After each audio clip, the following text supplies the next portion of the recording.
Olá, gente, tudo bem com vocês? Na aula de hoje, nós vamos revisar a poesia e a prosa modernista de 1930 a 1945. Vamos revisar um pouquinho o contexto histórico em que o modernismo se iniciou e vamos ver um pouco de como ele recorreu, como ele aconteceu na literatura. Vamos lá. Segunda fase do modernismo, essa é considerada a segunda fase. O contexto histórico era o seguinte: foi um período conturbado após a crise de 1929 em Nova York, com a depressão econômica. Muitos países estavam mergulhados numa crise econômica, social e política. Esse é o início do contexto histórico do modernismo. Essa crise de 1929 que afetou o mundo inteiro. Outra parte do contexto histórico foi que isso fez surgir diversos governos totalitários e ditatoriais na Europa, os quais levaram ao início da Segunda Guerra Mundial. Então aqui há outro problema, dentro desse contexto histórico, a Segunda Guerra Mundial.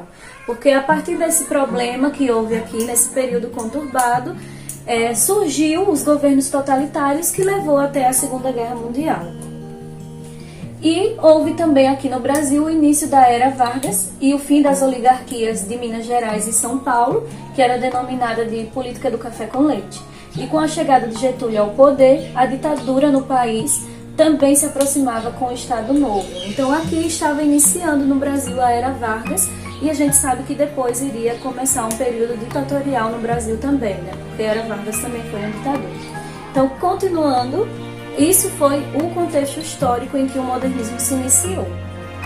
Essa segunda fase do modernismo, ela representa um amadurecimento e um aprofundamento das conquistas da geração de 1922, porque nós vimos a primeira fase, Essa segunda fase, a primeira fase, ela era mais ousada, ela foi aqui iniciou, que deu o pontapé inicial, Então eles precisavam ousar, eles vieram com tudo para que todo mundo entendesse que aquilo era um novo movimento. Mas aqui já houve um novo aprofundamento, um amadurecimento da parte deles. É possível perceber a influência exercida por Mário e Oswald de Andrade, que foram autores que nós estudamos, que eles fizeram parte da primeira fase do modernismo. A poesia da segunda fase do modernismo, ela representa um amadurecimento e um aprofundamento das conquistas da geração de 1922. O que foi que houve aqui, gente? A primeira geração era uma geração mais ousada. Foram eles que iniciaram o modernismo, então eles precisavam mostrar para que eles vieram, Então eles eram ousados, diferentes. Já a segunda fase mostra um amadurecimento, um aprofundamento na escrita deles, certo? É possível perceber a influência exercida por Mário e Oswald de Andrade. É claro que a influência deles permaneceu, porque eles foram muito influentes na literatura, então a influência deles permaneceu por muito tempo. Sobre os jovens que iniciaram sua produção poética após a realização da Semana de Arte Moderna, que foi a que nós estudamos. Na temática dessa segunda fase, se percebe uma nova postura artística. Passa-se a questionar a realidade com mais vigor e, fato extremamente importante, o artista passa a se questionar como um indivíduo e como artista em sua tentativa de explorar e de interpretar o estar no mundo. O resultado é uma literatura mais construtiva e mais politizada, que não quer e não pode se afastar das profundas transformações ocorridas nesse período, certo? Então vamos ver aqui os principais autores dessa segunda fase dentro da poesia, certo?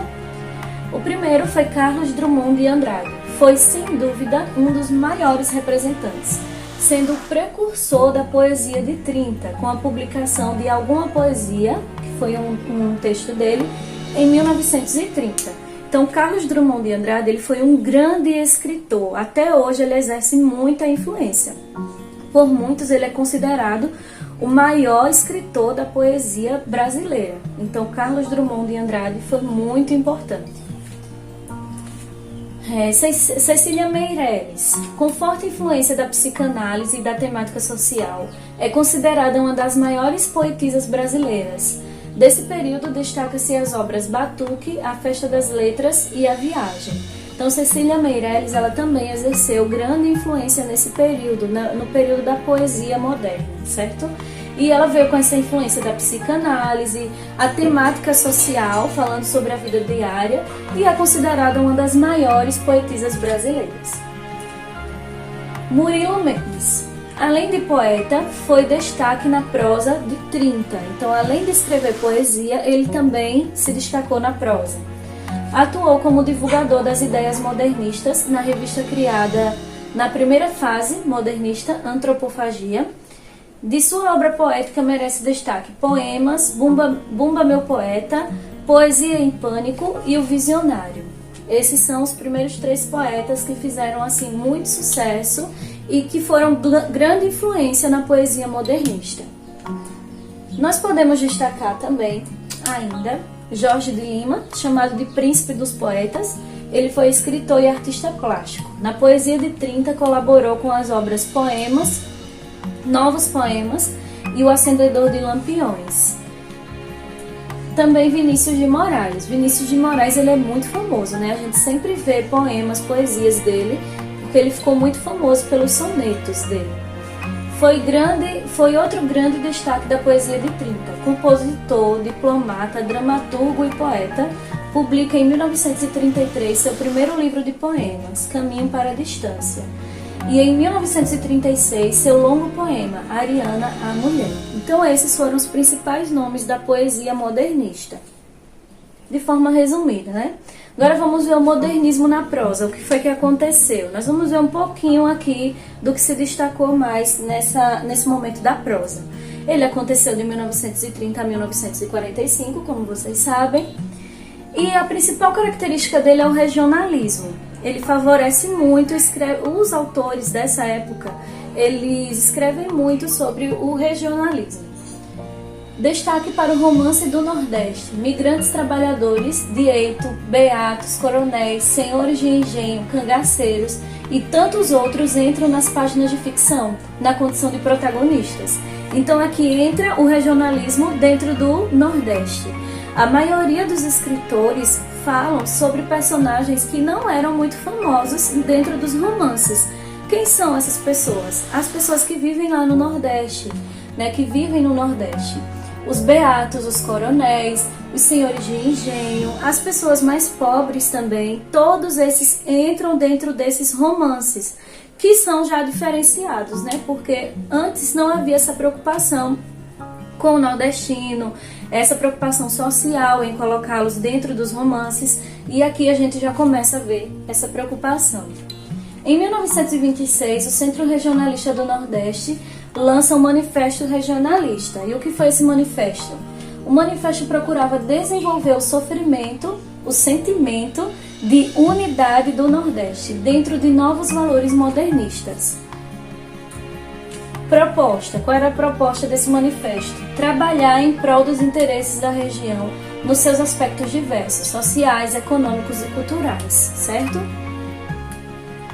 E aqui a gente vê que o manifesto também ele buscava incessantemente, né, o regionalismo. Ele queria que o regionalismo ganhasse a importância até então não alcançada na literatura. E foi o que realmente aconteceu.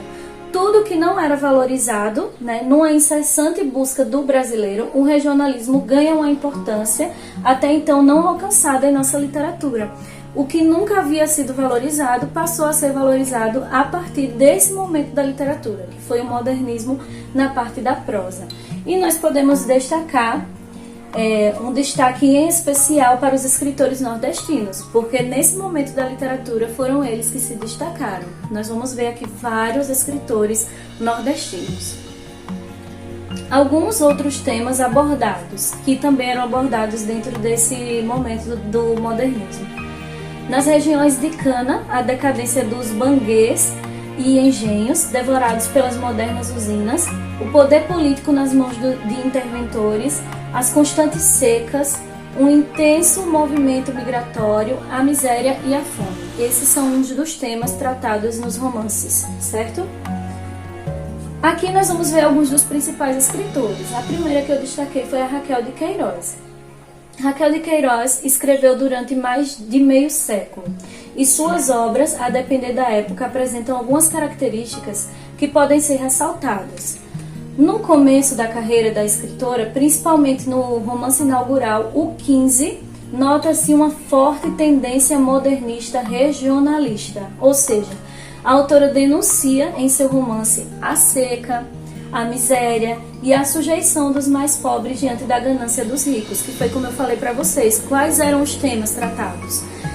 O regionalismo, a fome, a miséria, a seca no sertão, né? Então aqui ela também destaca isso. Por isso que esse romance dela, o 15, a gente vê essa tendência regionalista nele. A obra, inclusive, traz traços autobiográficos, ou seja, ela fala dela mesma, né? Já que a autora também se retirou com sua família do Ceará para o Rio de Janeiro durante a forte seca que assolou o Nordeste brasileiro no ano de 1915. Então a gente já vê aqui uma das características que eu falei para vocês, né? Ela tratou sobre a seca, sobre a miséria, e foi como se fosse um texto autobiográfico, porque isso aconteceu com ela também. Então lembrem-se, uma das principais escritoras foi a Raquel de Queiroz. Outro escritor foi o Jorge Amado. Jorge Amado e suas características literárias. Apesar de seu envolvimento político, o nome de Jorge Amado ficou marcado na história brasileira como escritor. Ele se envolveu com outras coisas, mas ele ficou marcado realmente por fazer parte da literatura, ser um escritor. Sua habilidade com as palavras o credenciam como um dos maiores nomes da segunda fase do modernismo brasileiro. Entre as principais características de suas obras estavam forte presença de características regionalistas, salientava as classes mais baixas, dando pouco destaque às elites, retrato de costumes e festejos populares, linguagem simples, coloquial e popular, e aliava o lirismo ao documento e dotado de crítica social. Então a gente vê aqui que uma das características que se destacam nos escritos dele é essa característica regionalista. Alguns críticos literários dividem a sua obra em, primeiro, romances proletários. Essa é como se fosse uma divisão das coisas que Jorge Amado escreveu. Então, Romances Proletários é o primeiro, retrata a vida urbana em Salvador com forte colaboração social, como é o caso de Suor, O País do Carnaval e Capitães de Areia. Então aqui a gente vê que nesses escritos dele, nesses livros, ele dá um destaque para os romances do proletariado, certo? Ciclo do Cacau. Seus temas são as fazendas de cacau de Ilhéus e Itabuna, a exploração do trabalhador rural e os exportadores, a nova força econômica da região. Cacau, Terras do Sem Fim e São Jorge dos Ilhéus pertencem a esse ciclo. E o último ciclo é Depoimentos Líricos e Crônicas de Costumes. Essa fase, iniciada com Jubiabá e Mar Morto, se consolidaria com Gabriela Cravo e Canela. Todo mundo conhece, né? Estendendo-se às últimas produções do autor. Então essa aqui é uma divisão que alguns críticos fazem de acordo com o que Jorge Amado escreveu. Essa divisão de romance proletário, ciclo do cacau, depoimentos líricos e crônicas de costume. É uma divisão que alguns críticos literários fazem sobre a escrita de Jorge Amado. Aqui nós vemos outro escritor, José Lins do Rego. A decadência dos engenhos destruídos pelas usinas. José Lins do Rego Cavalcante passou a infância no engenho da Paraíba. Em 1918, mudou-se para o Recife, onde cursou Direito. Nesse tempo, travou amizade com José Américo de Almeida e principalmente com Gilberto Freire, que muito o influenciaria. Em 1935, transferiu-se definitivamente para o Rio de Janeiro, onde colaborou para alguns jornais e exerceu cargos diplomáticos. Aliou-se com o governo Vargas, elegeu-se para a Academia Brasileira de Letras em 1955.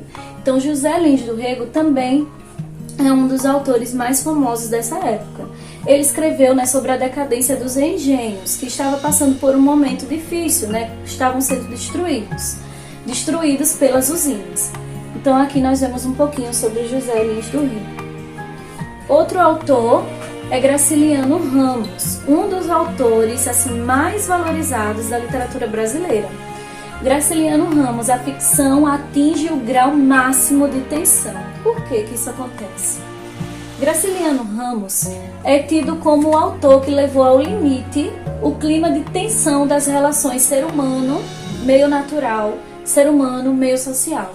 Tensão essa geradora de um conflito intenso, capaz de moldar personalidades e de transfigurar o que as pessoas têm de bom. Nesse contexto violento, a morte é uma constante.